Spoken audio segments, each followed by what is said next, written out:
নভেম্বরের 17 তারিখ বুধবার দীর্ঘ ৮ বছর পর আচমকা সিরিয়ায় প্রবেশ করে সশস্ত্র বিদ্রোহী গোষ্ঠী তাহরির আল শাম। যে দ্রুততার সঙ্গে দেশে প্রবেশ করে ঠিক ততটাই ক্ষিপ্রতার সঙ্গে শুরু হয়ে যায় একের পর এক শহর নিয়ন্ত্রণে নেওয়ার অভিযান। প্রথমেই সিরিয়ার দ্বিতীয় বৃহত্তম শহর আলেপ্পোতে হামলা চালায়। মাত্র দিন দুয়েকের ব্যবধানে ১ ডিসেম্বরের মধ্যেই দখলে নেয় গুরুত্বপূর্ণ এই শহরটি। নিয়ন্ত্রণে নেয় শহরটির আন্তর্জাতিক বিমানবন্দরও।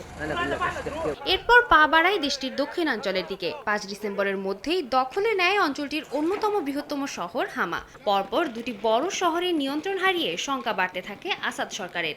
এক রাতের মধ্যেই হাজার হাজার বাসিন্দা শহর ছাড়তে শুরু করে। পরদিনই দক্ষিণাঞ্চলে চলমান হামলায় দখলে আসে হোমস শহরও।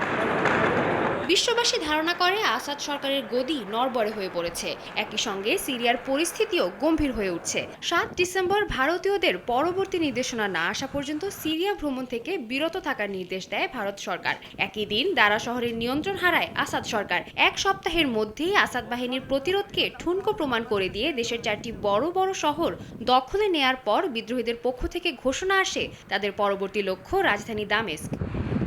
এতে টনক নড়ে বাশার আল আসাদ সরকারের। জয়ের রাস্তা বন্ধ হয়ে গেছে বুঝতে পেরে নিজের ২৪ বছরের রাজত্ব ছেড়ে ব্যক্তিগত উড়োজাহাজে সিরিয়া ছাড়েন আসাদ।